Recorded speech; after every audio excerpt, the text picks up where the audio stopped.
good afternoon. Captain Silver is back.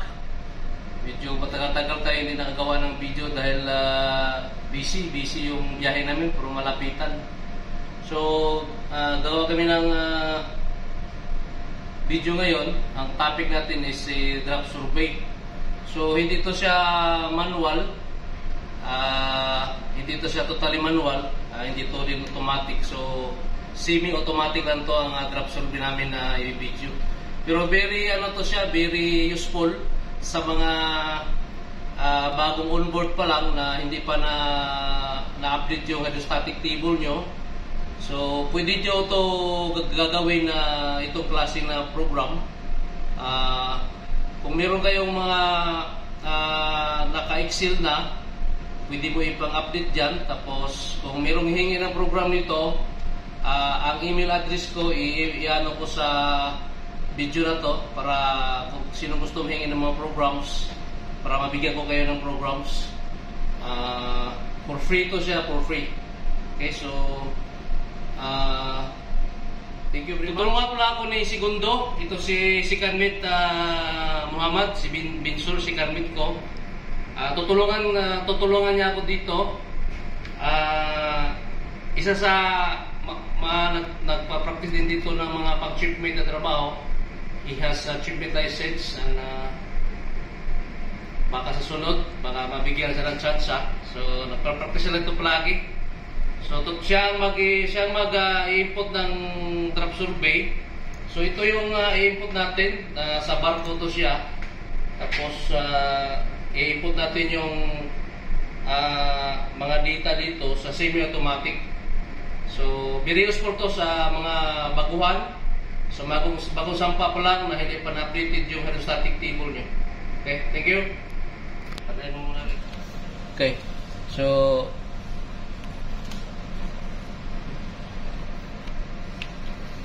titinan nyo lang sa computer. Ito yung semi-automatic na program. Ito semi-automatic na program. So, input namin yung mga data, yung draft survey dito sa barko, para i-compare natin kung same ba ang result.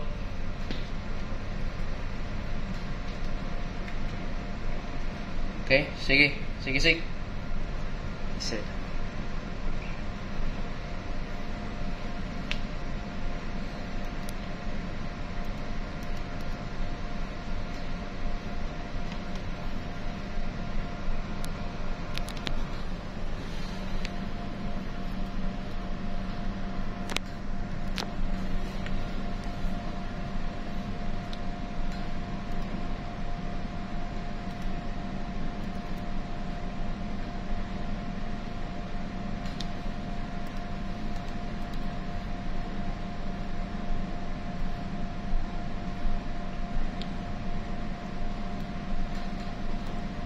Anak ko. Yan. Ganyan.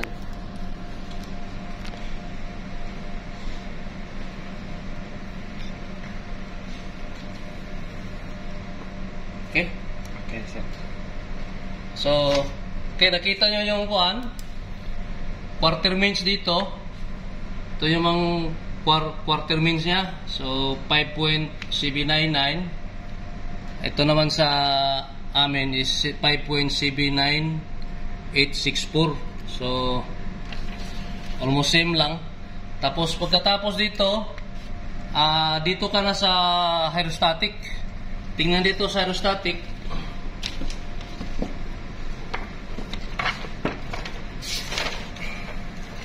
Hydrostatic table.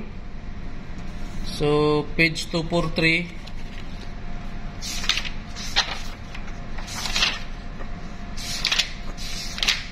Okay? Asiko. Okay. So, kunin nyo dito yung ang kukunin dito sa hydrostatic, ito yung TPC, LCF, tsaka itong MTC1 at tsaka MTC2, tsaka yung displacement.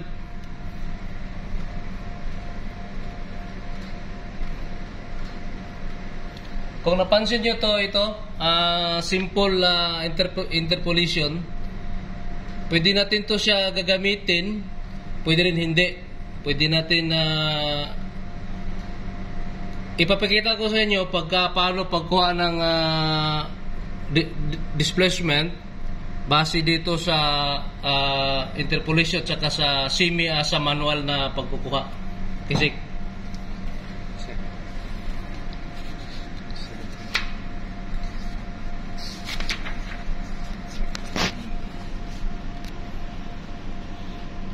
$5.79 TPC 54.5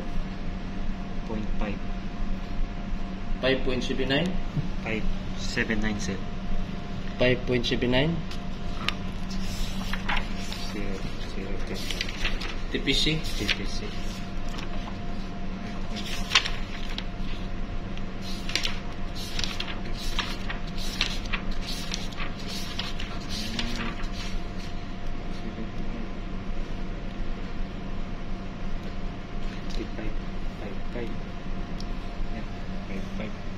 okay.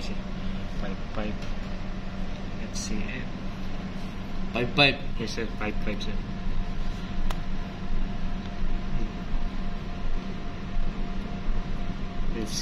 LCF 6 negative 6.31 6.31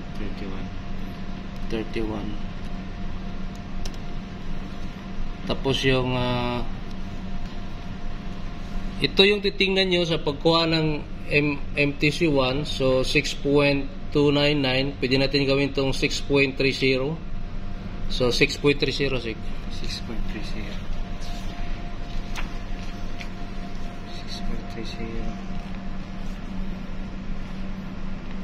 MTC1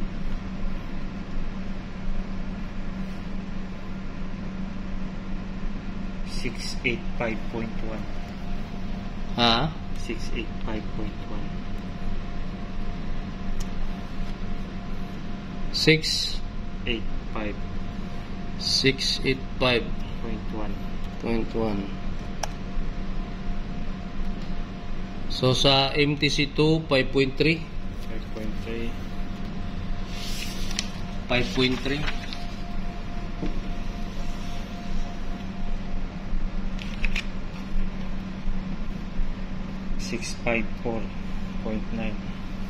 654.9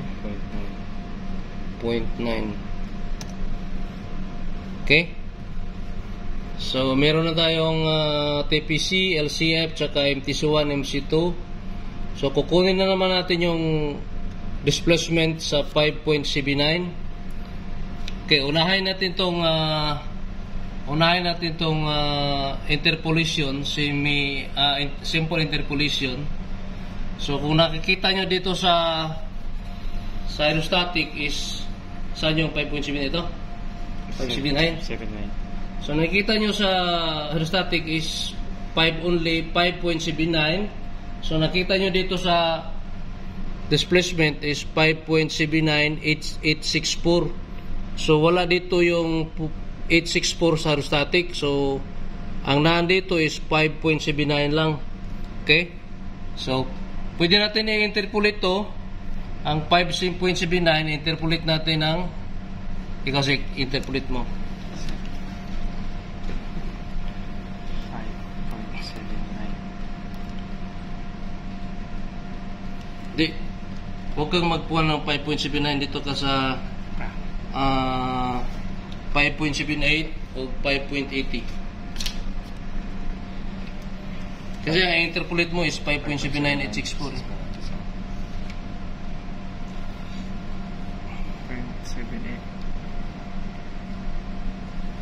5.8.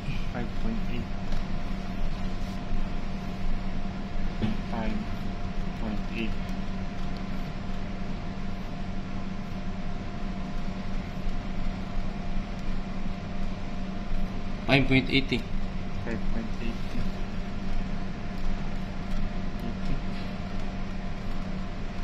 Ngayon, kukunin mo dito yung corresponding sa 5.8.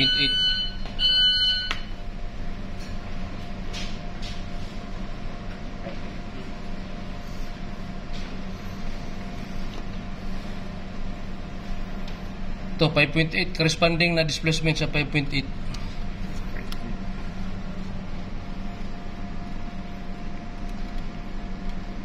30,009. No. 5 ano to? 578. 5.78. Yan. Kukunin mo yung corresponding displacement na 5.8. 5.78. I-type mo lang. 5.8.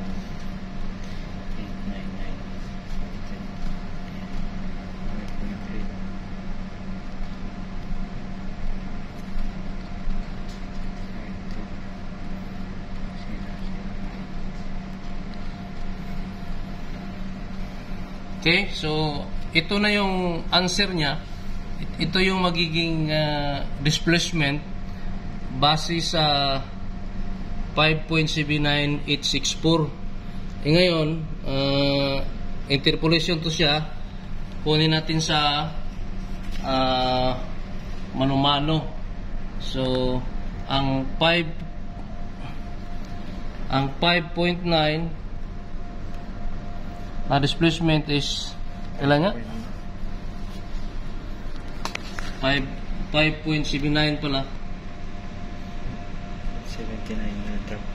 5.79 is 29 29954. 9954. So ito yung displacement sa 5.79. Since meron kang meron kang 6.864 na natitira, ito yung 864, gawin mong 8.864, tapos i-multiply mo sa TPC. Yan, i-multiply mo sa TPC. Okay, so 0.864 i-multiply mo sa TPC, so equals 47.52. Ito namang 47.52 i-add mo dito sa displacement mo sa 5.79. So ang resulta na is plus 29954. So ang result niya is 30,001.52. So ito yung result niya. So tingnan niyo yung result. So ito na yung displacement niya. Ito yung displacement. So ito yung displacement. Dahil dito naka-excel to siya. 30,001.52. So pareho lang, no? So ito yung pagkuha ng manual ng kung hindi ka gagamit ng interpolation. So ito na lang gagawin mo. So saan ka mabilis. Okay? Ang sobra na 864, i-gawin mong point, i-multiply mo sa TPC, i-add mo sa corresponding na displacement. So yan ang magiging displacement mo na result. So okay, continue tayo. So dito tayo sa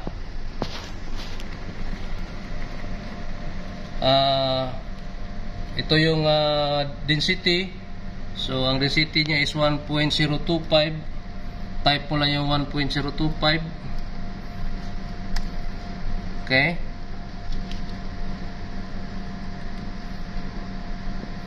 Tapos i-type dito yung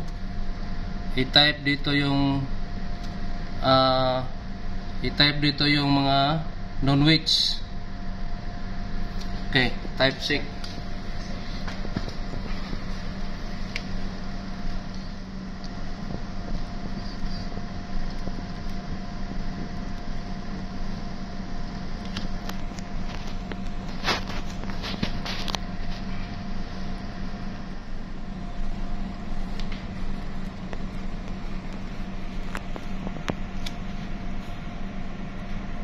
Okay na? Kaya sir. So ito yung constant na result, no? So ito yung constant is 230.2. So tingnan natin dito sa barko na result na constant.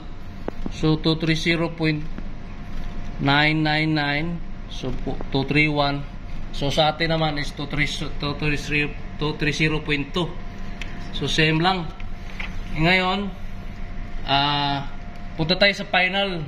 Okay, final. Itong initial na ginawa natin, punta tayo sa final. Subukan natin kung pareho pa rin tayo ng result. Okay, so i-click mo lang dito yung final. I-click mo na yung final. Yan. Okay. So wag ka nang gagalaw dito sa initial, ha. Wag nang gagalaw sa initial. So dito naman kayo sa final. So i-type yung final.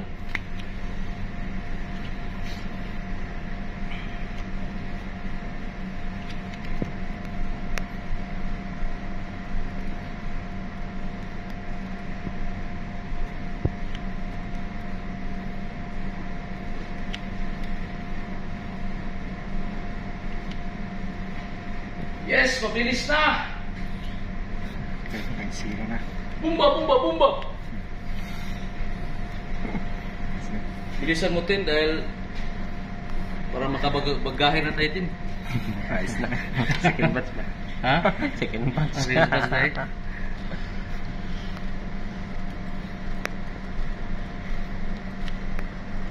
Okay, sir. So ituloy mo. Density. Type yung density. Punta ka muna sa displacement mo. TPC. TPC. Okay, sir. Punta ka sa TPC. So ito yung quarter-means niya. So ito yung quarter-means natin. Ito naman yung quarter-means sa barko.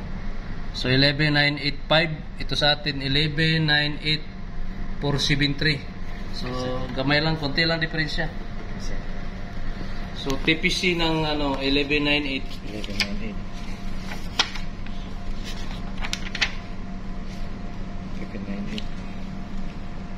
61.1. 61. 61.1. LCL. 11,980.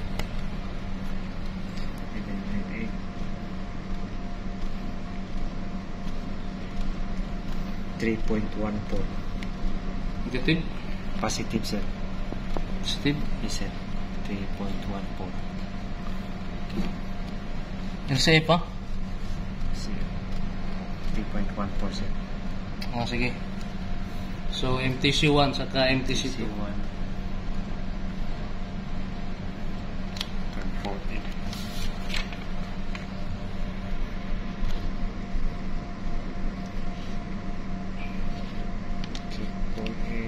12.9 na. 12.9. 12.8. 12.8 lang, sir. Okay. TC 915.3. 915.3. 1148. Drop 900.5. Doble. Yan. 900. Hindi. Sige.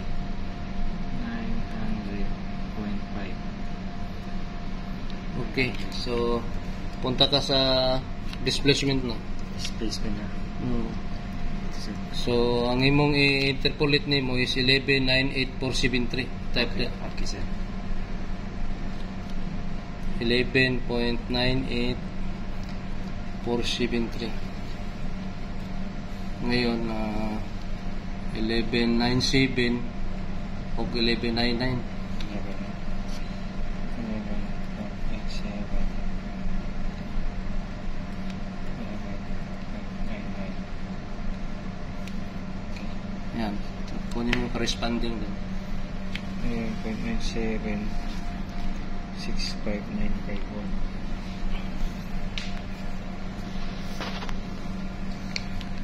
65951.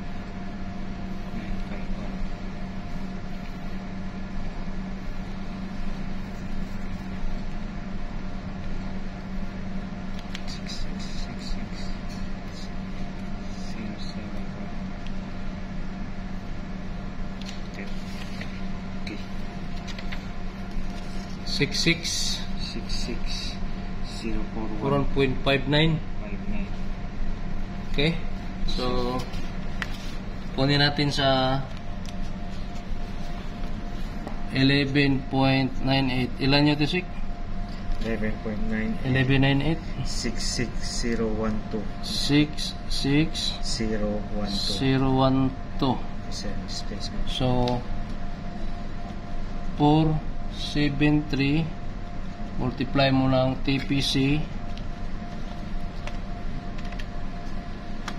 0.473 multiply ng TPC, so 28903. I-add mo dito yung result, 28903 equals plus 66012. So ang result is 66041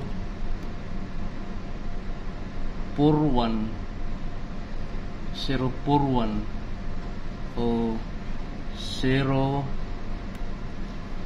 pwede na 041 tingog. Okay, so ito yung displacement 66041, ito naman 66041.59. okay, so same lang. So okay, continue Sik. Okay, so kung saan kayo mabilis, pwede sa simple interpolation, pwede rin dito sa ginawa ko na pagkuha ng actual na displacement sa ating semi-automatic na drop survey. So continue, Sik.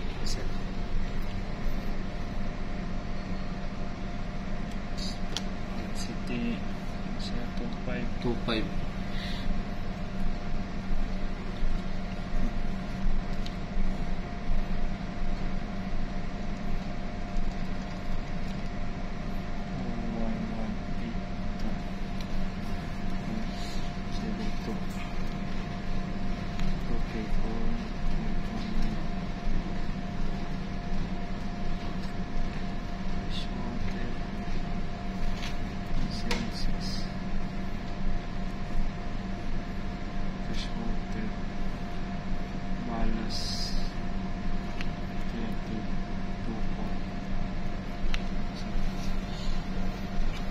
Okay na?